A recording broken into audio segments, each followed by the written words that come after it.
Hi, this is Cindy Fodor with StampTheLove.blogspot.com. I'm coming to you today to show you a technique that I learned a couple weeks ago, actually at my uplines meeting, and I have been doing it, and we did it for class last month as one of the make and takes, and I think it's so pretty. So this is the card that I'm going to show you how to make, and then I'm just quickly going to show you a couple of other ones that I did, and I really found, I love this, now I'm going to forget the name of it again, Best Dressed DSP, which is going out very soon. It's a 6x6 pack of paper, and thought I laid some here to show you. Oh, here it is. Laid my card on it.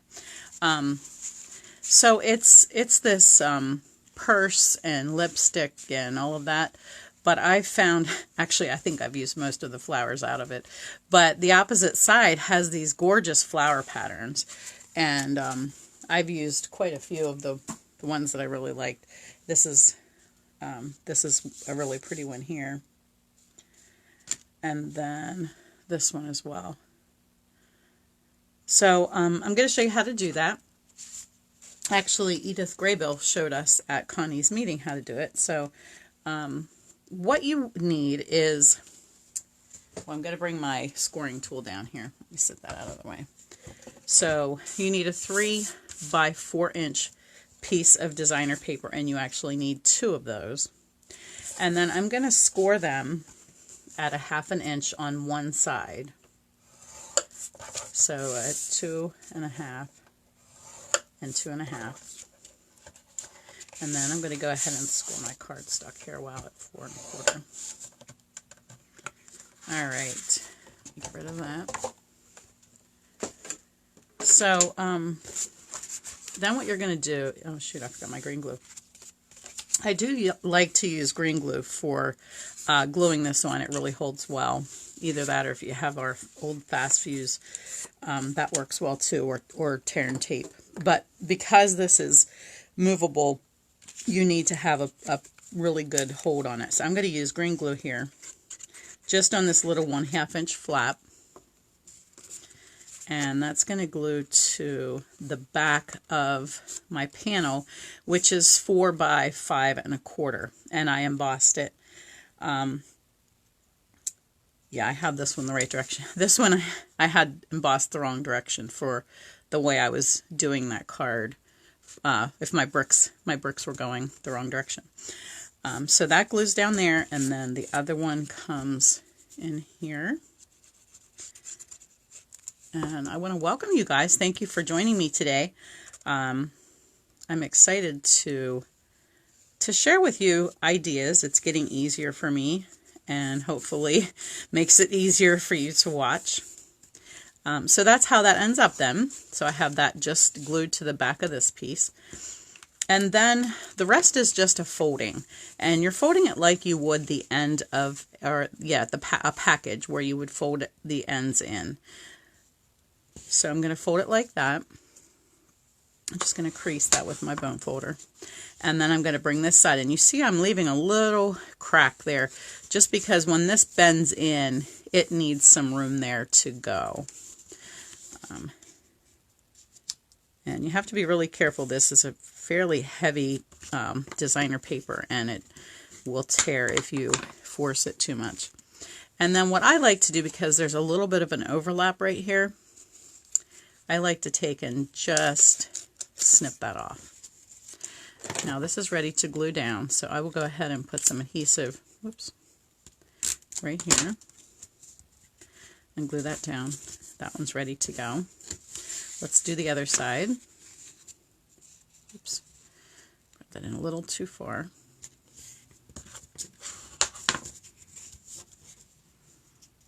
And this one.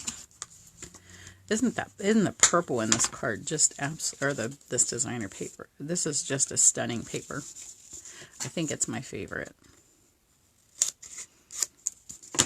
It's hard though, because I like them all. They're just beautiful hand watercolor designs. All right, so there's that part. Now, before I finish it, I'm going to go ahead and attach this to my card base. You could easily, boy, I'm wasting there. You could easily, it doesn't want to attach to this embossed image.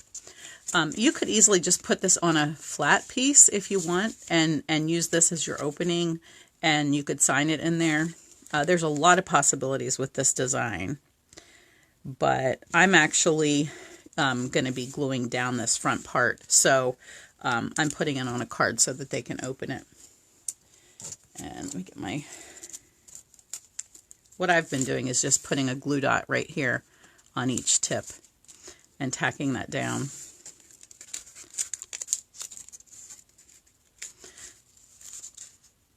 And once again, oops.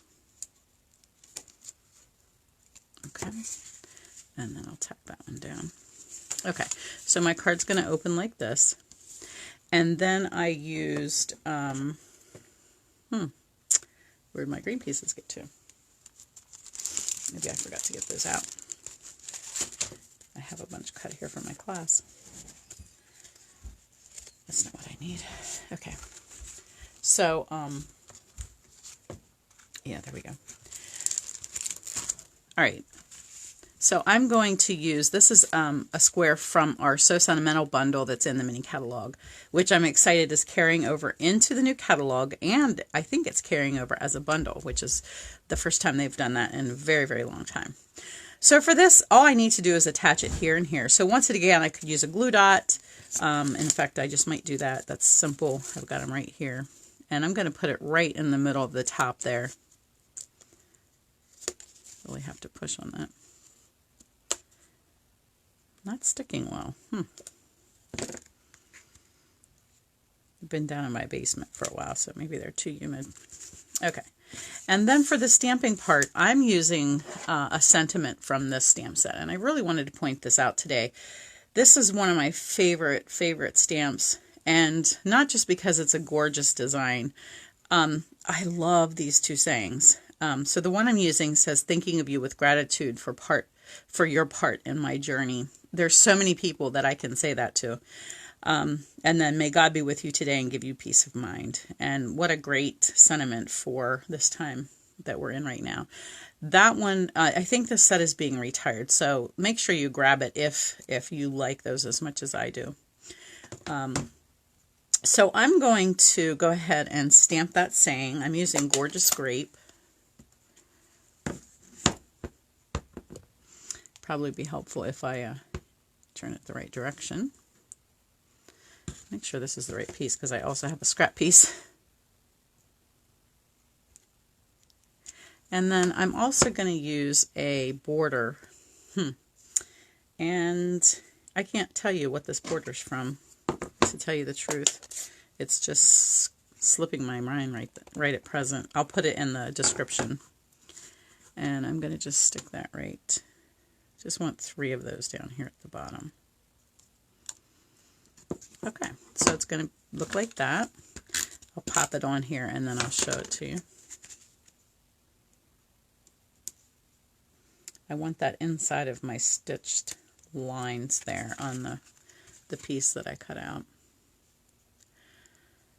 So there you go. And then that's a pretty card like that. But if you want, you can, I thought it was fun to play with some extra little accents. And so for this one, I took our tailored punch and I punched out a scrap of white.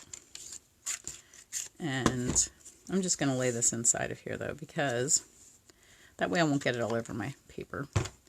And I'm going to stamp the iris and its stem.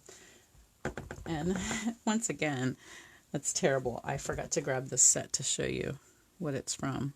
I'll grab it real quick. But this is a 2-step. How long has it been since you did a 2-step stamp? It is so gorgeous. Just love how this goes together.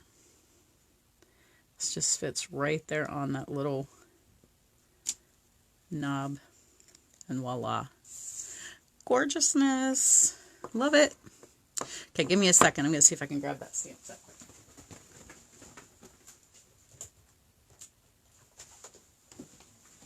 Okay, so this one is called Inspiring Iris. I think this one is staying. This is just gorgeous. Look at the 2 steps there that go together. Here's one that fills in this flat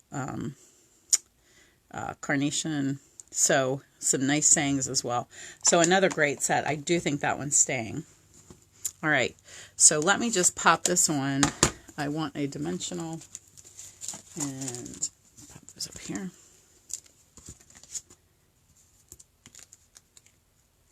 Another one, let me show you one of the other cards here. I did this one. I was trying to think of different things. Like this one is just a circle. I just used a little flower from the Inspiring Iris set here. And then cut out with our scallop circle punch. This one, I actually cut out a butterfly and just stamped a few of the background flowers on it. So lots of things you can do just to add a little extra touch. And I know I'm off the page, but just pop that in there, and voila, it's done. Ready to go. Ready to send to somebody. And I need to get these out today. A lot of mailings to do today. All right, so hope you enjoyed that. I hope you'll try that technique. Maybe post what you're making, show us what you're doing. That would be really fun to see what you come up with. Once again, it is 3 by 4. Let me make sure I have that right. Yeah, I think it was 3 by 4. I'll put the measurements in the description so you have it all there whenever you go to make it. Before I go though, I do want to quickly mention, hi Jill, hi Kim. I'm excited you guys could join me. Tell me what you're doing. Tell me what you're making or working on these days. Kim, I haven't seen you in forever. Oh my goodness. It's awesome. So I want to show you the class that I have available going on right now. I have 3 more days that you can take advantage of this. And it is my Stamps in the Mail. I'm using My Meadow, which is just a gorgeous stamp that you could do so many things with. Just play with things. Look, you know how you look at the clouds sometimes and you make different images out of the clouds? Well, I see that when I look at this. So you look at this and you go like, ooh, this actually looks like some smoke coming out of a house. It would have to be a very big chimney, but or maybe just use this part. I don't know. There's just a lot of possibilities when you look at that. So these are the 4 stamps or 4 card kits that you get when you place an order for this stamp set and 2 additional items. If you go to stampthelove.blogspot.com and look for Stamps in the Mail with My Meadow, you'll get all the details there. You can place the order on my website, and then I will know to send you these projects. So these are the 4 that you will receive. Everything cut to make. All you'll need is your stamps and ink. And I do have all the colors listed with that. So, and you'll also get a tutorial with that so that you have the pictures and everything to make them. So really, really easy, but a fun way to learn some new stuff and play with some new items. Hi, Sylvia. Thank you. All right. Well, guys, thanks for joining me today. I hope you have a great day. If you do want to place an order, this is the code that you can use on my website, and I will also post that in the description as well. So take care. God bless. Bye-bye.